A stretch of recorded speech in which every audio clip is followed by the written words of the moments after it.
Assalamualaikum warahmatullahi wabarakatuh. Perkenalkan nama saya Naila Rahma. Saya dari Prodi Akuntansi. Di sini saya ingin mempresentasikan hasil dari tugas saya yaitu Manajemen Strategik AK505 yang berjudul Analisis Pestel dan SWOT sebagai dasar perumusan strategi pada PT Asrinda Artasangga Reinsurance Brokers 1980-an dan diperkuat dengan keluarnya Undang-Undang Nomor 2 Tahun 1992 tentang usaha perasuransian dan diperbaharui lagi dengan Undang-Undang Nomor 40 Tahun 2014 tentang perasuransian. Industri jasa penunjang usaha asuransi, khususnya pialang asuransi dan reasuransi di Indonesia saat ini dapat dikatakan masih dalam taraf berkembang terus. Terlebih belakangan ini terdapat beberapa kebijakan Indonesia Financial Group atau IFG yang diterapkan pada perusahaan-perusahaan asuransi, pinjaman BUMN maupun anak perusahaan BUMN. Di mana hal ini membuat nasib pelaku bisnis lingkungan atas lingkungan eksternal, perusahaan membantu untuk melihat peluang dan ancaman yang akan dihadapi oleh perusahaan. Untuk dapat memahami kondisi internal maupun eksternal, perusahaan ini dapat menggunakan alat analisis Pestel dan SWOT. Analisis SWOT mempunyai keterbatasan berkaitan dengan kedalaman analisis dan risiko mengabaikan pertimbangan-pertimbangan penting. Dengan demikian, penggunaan analisis SWOT harus fleksibel mengingat kondisi yang sangat cepat berubah seiring berjalannya waktu. Pada perusahaan ini, dia memakai dua metode. PT Asrinda ini menggunakan dua analisis, yaitu analisis Pestel dan analisis SWOT. Di sini sebelumnya saya sudah menjelaskan tentang perusahaan ini juga dengan analisis Pestel. Sekarang saya ingin menjelaskan tentang analisis SWOT-nya. Analisis SWOT seperti yang dijelaskan analisis SWOT yang dijelaskan oleh Setiadi dan Sutanto tahun 2021 merupakan sebuah proses di mana tim manajemen mengidentifikasi faktor internal dan eksternal yang berpotensi mempengaruhi kinerja perusahaan di masa mendatang. Proses ini memberikan gambaran yang berguna bagi perusahaan atau organisasi dalam mengevaluasi kondisi dan situasi mereka, serta mengklasifikasikan faktor-faktor tersebut sebagai kekuatan, kelemahan, peluang, atau ancaman. Menurut Rangkuti, tahun 2021, suatu identifikasi berbagai faktor secara sistematis untuk merumuskan strategi perusahaan. Analisis ini didasarkan pada logika yang dapat memaksimalkan kekuatan dan peluang, namun secara bersamaan dapat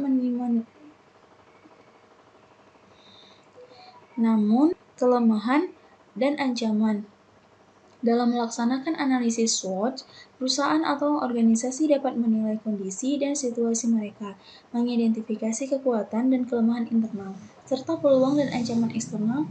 Analisis ini merupakan bagian integral dari proses perencanaan yang bertujuan untuk mengembangkan strategi yang meminimalkan risiko dan kelemahan sambil memaksimalkan peluang dan kekuatan. Tujuan dari analisis SWOT pada PT ini yaitu untuk memberikan suatu panduan agar perusahaan menjadi lebih fokus, sehingga dengan penempatan analisis SWOT ini dapat dijadikan sebagai perbandingan pikir dari berbagai sudut pandang, baik dari segi kekuatan dan kelemahan serta peluang dan ancaman, menurut Fahmi tahun 2014. Berikut ada beberapa manfaat atau kegunaan analisis SWOT. Yang pertama, mampu memberikan gambaran suatu organisasi dari 4 sudut dimensi, yaitu kekuatan, kelemahan, peluang, dan ancaman, sehingga pengambil keputusan dapat melihat dari 4 dimensi ini secara lebih komprehensif. Yang kedua, mampu memberikan pemahaman kepada para stakeholders yang berkeinginan menaruh simpati bahkan bergabung dengan perusahaan dalam suatu ikatan saling menguntungkan.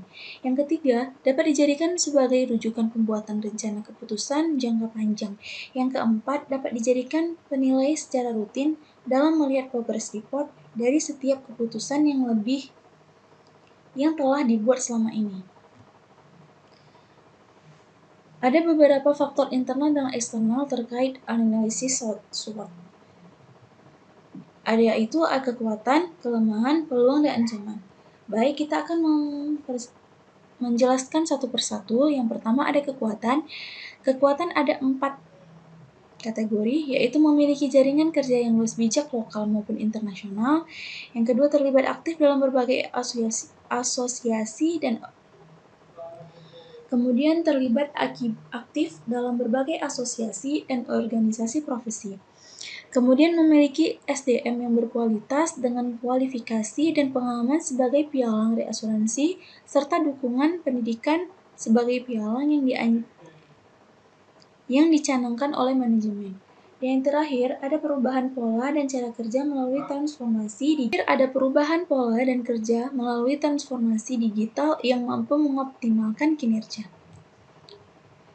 Yang kedua ada kelemahan. Berikut ada beberapa kategori. Yang pertama, keterbatasan kapasitas perusahaan reasuransi lokal dalam memberikan dukungan atas penempatan risiko khusus yang berdampak penempatan reasuransi tidak full place. Yang kedua, kapasitas reasuransi luar negeri yang belum maksimal. Yang ketiga, pengembangan data.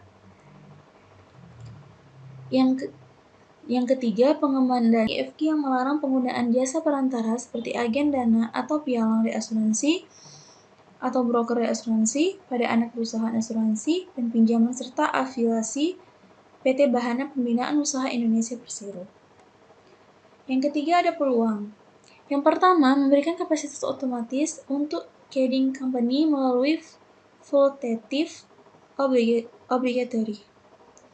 Yang kedua, menyediakan kapasitas otomatis untuk bisnis, kontraktor plain, dan machinery atau CPM. Yang ketiga, pertumbuhan bisnis asuransi keuangan dan syariah yang dapat meningkatkan pendapatan perusahaan. Dan yang terakhir ada menjadi lead broker bisnis treaty pada perusahaan asuransi.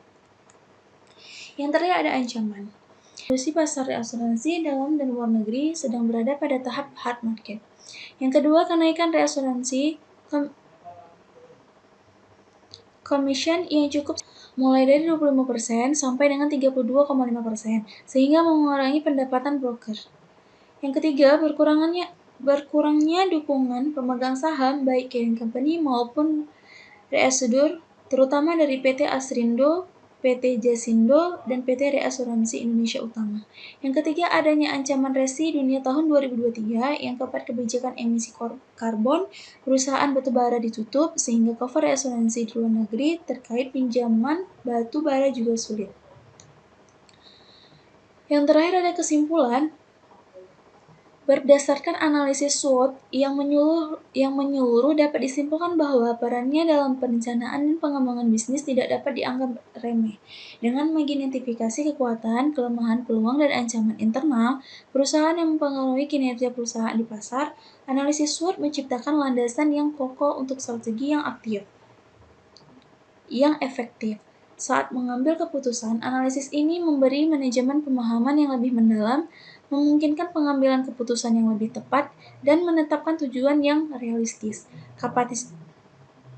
Kapasitas reasuransi luar negeri yang belum maksimal, pengembangan dana investasi belum maksimal, dan kebijakan IFG yang melarang penggunaan jasa perantara seperti agen, dana atau pialang reasuransi atau broker reasuransi pada anak perusahaan asuransi dan pinjaman serta afiliasi PT Bahana Pembina Usaha. Keterbatasan kapasitas perusahaan reasuransi lokal dalam memberikan dukungan atas penempatan risiko khusus yang berdampak penempatan reasuransi tidak full place. Kapasitas reasuransi luar negeri yang belum maksimal, pengembangan dana investasi belum maksimal, dan kebijakan IFG yang melarang penggunaan jasa perantara seperti agen dan pialang reasuransi broker reasuransi pada anak perusahaan asuransi dan pinjaman serta afiliasi PT Bahana Pembinaan Usaha. Saran saya, harus banyak memiliki jaringan kerja yang luas, baik lokal maupun internasional, terlibat aktif dalam berbagai asosiasi dan organisasi profesi, memiliki SDM yang berkualitas dengan kualifikasi dan pengalaman sebagai pialang reasuransi, serta dukungan pendidikan sebagai pialang yang dirancang. Sebagai pialang yang dicanangkan oleh manajemen perubahan pola dan cara kerja melalui transformasi digital yang mampu mengoptimalkan kinerja dan pengalaman top manajer. Sekian presentasi saya. Assalamualaikum warahmatullahi wabarakatuh.